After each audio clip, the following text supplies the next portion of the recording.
Making a great camera takes time. It's a process of refinement. In the best case scenario, each new generation makes small changes that improves upon aspects of the previous generations without messing up the formula or losing the essence of what we originally loved about it. Now, I think that's the secret of the success of the Fujifilm X100 line. The original was announced back in 2010 at Photokina, and it was a smash hit. Over that time, we saw the resolution climb from 12.3 megapixel up to 26.1 across 4 different sensors. We've also seen 4 different processors. The EVF resolution has climbed from 1.4 to 3.7 million dots, and the AF system has grown drastically more capable and complicated. Video has been improved from 1080 up to 4K, and the last generation added log and 1080 slow-mo. The number of film simulations has grown from 3 to around 20.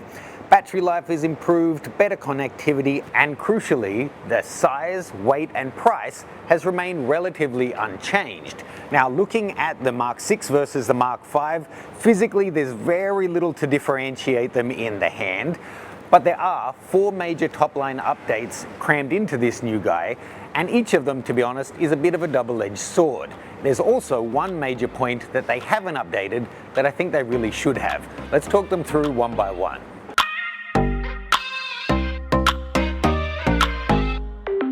First off, let's talk about autofocus. The X100 Mark VI is inheriting the AI subject detect modes and the AF algorithm from higher end cameras in the range like the XH2S.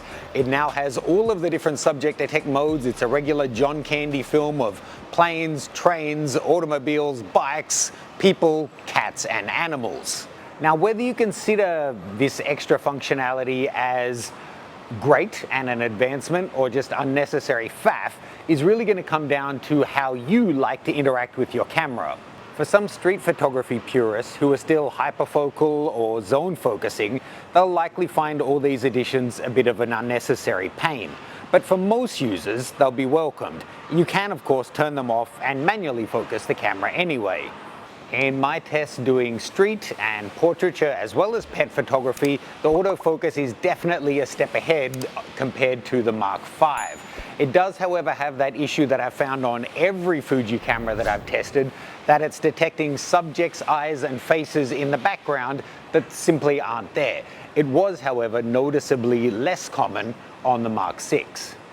The X100VI has inherited the top-of-the-line 39.8 megapixel X-Trans 5 sensor. That's a huge leap in resolution over the previous generation. That sensor also brings with it a base ISO of 125, down from 160 on the Mark V. And to handle that bump in resolution, we also get the latest X Processor 5. Shooting the Series 5 and 6 cameras side by side, I have to say the 6 was noticeably more responsive, snappier in going through the menus, shooting. There was hardly any lags, even when I had the Atomos recorded via the annoying HDMI micro. It all just ran really smoothly and naturally, whereas the 5, there was some noticeable lags once you're looking at them side by side. Now, more resolution can be a great thing, but is it on a camera like this? Uncompressed RAWs on this guy are now around 85 megabytes each, which means you're going to need bigger and faster SD cards for your camera and more storage on your computer. It also puts more demands on the buffer and processor of the camera itself. This is actually borne out in specifications. The new camera is slower at high frames per second shooting than the previous one. Using electronic shutter, this is able to get 20 frames a second using a 1.29 crop factor, whereas a previous generation could get 30 frames a second using a 1.25 crop factor. Testing both cameras at 11 frames per second mechanical shutter using lossless compressed RAW, the X100V got off 18 shots before it started to buffer, and then it took 10 seconds to clear. The X100VI also got off 18 frames, but then it took 12.5 seconds to clear the buffer. Given the huge difference in resolution, to be honest, that's a pretty great result. The other issue you need to consider with higher resolution is the lens. The lens design on the X100VI appears to be unchanged from the previous generation, which begs the question, is it up to the task of the highest resolution APS sensor on the market? I set up a simple off-camera flash street portrait shoot with Felicia to test out both the 5 and 6. As I mentioned before, the 6 was noticeably more responsive overall, and the autofocus generally was really good. Looking at the files, they have great color and tone, as we've come to expect from Fuji, but even stop down, I wasn't that impressed at the fine detail, if I'm being honest. So I set up a second test, here using an old Z7 and a 24-70 f4, and shot comparable shots with all the lenses at f5.6. Now I know this isn't an apples to apples comparison, but it is useful as food for thought. Increasing resolution of the sensor doesn't always lead to more fine detail in your files. You always need to consider what's the actual resolving power of the lens that you're using. Now, if you're a Fuji shooter, check out my GFX user setup guide. This takes you through every model in the range, showing you what all of the physical controls do, how to set them up initially out of the box, and all the different ways that you can customize these great cameras. Full details are in the description below. Next up, let's talk about IBIS. This is the first X100 camera that has mechanical stabilization built in, and generally speaking, I'm a fan of IBIS in any camera. It does, however, come with a bit of a trade-off in this instance.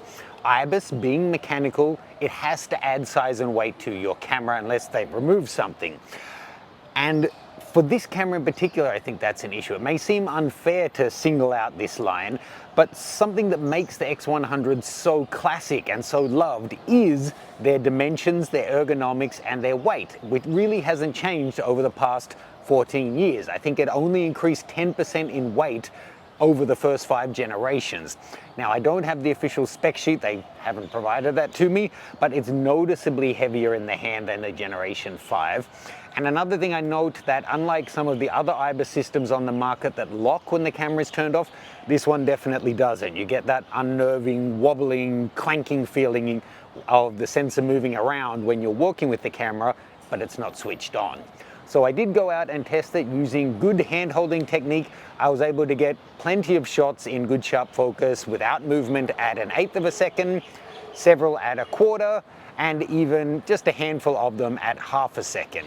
Now that isn't by any means class leading in terms of performance, but it is something. And if you want to be able to introduce movement to parts of your shot or to have more flexibility with your ISO and your aperture, then having the ability to shoot at slower shutter speeds can only be a good thing, right? Next up, let's talk about video specification. That was me acting. I just put that in from when I made the video about breaking my Z9 and all the useful commenters saying I should have been using a strap. Just hot tip I was. Anyway, what I was going to say is video specifications. Now, I think no one would disagree that the X100 series has always been a stills first system. From the beginning, they have had 1080 video. In the 5, it went up to 4K and they added some slow-mo.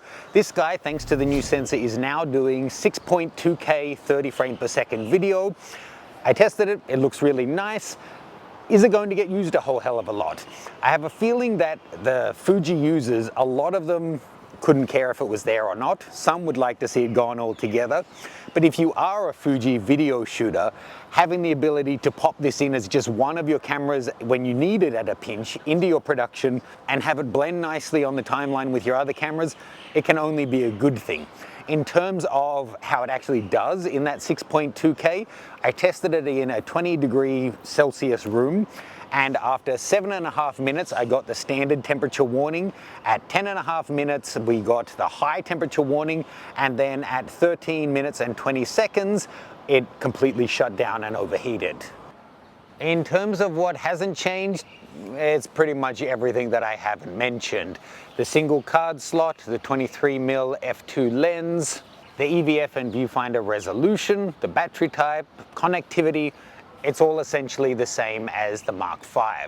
Now, I haven't been given final word on what price this is going to launch at, but seeing all of them have come out between $1,300 to $1,400 US, I'm guessing this one will come out sub 1,500 as well.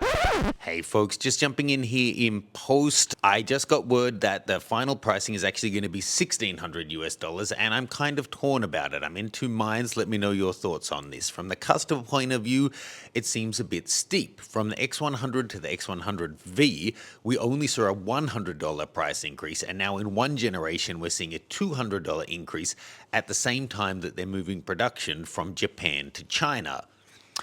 From the business perspective, I think it's kind of a modest increase actually. When they saw that the X100V was trading used for over 2,000 US, there was obviously appetite there, and if they'd been feeling greedy, they could have racked up the price even more. But in more concrete terms, inflation has been really high in these past 4 years, and if you compare in real dollar terms, if adjusted for inflation in America, the 2024 price is actually lower than the 2020 release of the X100V, and if you compare it to the 2010 release of the X100 original, this current one is actually way cheaper in real dollar terms. Let me know what you think. Personally, I think the IBIS is worth the increase in size and weight in the camera. Others will disagree. It depends on how you're shooting and whether you value the lightest weight and the smallest form factor, or if that feature adds value for you. I would, however, like to see the IBIS locked down when the camera is switched off. The main thing holding me back from declaring this as the best in the X100 range, or indeed the best street photography camera, is the lens. Well, actually not the lens specifically, it's the lens plus the sensor. The lens is fine, it's great even. It's the same sensor that we had on the Mark V, and we all raved about it at that time, but it is part of an overall imaging system. Increase the resolution, great. Increase the processing power to handle the resolution, fantastic. But then you need to put that higher resolution sensor behind a lens that's up to 2024 standards and is able to actually resolve all 39.8 megapixels. I guess that lets us know what we can expect in another 4 years when the Mark VII is released.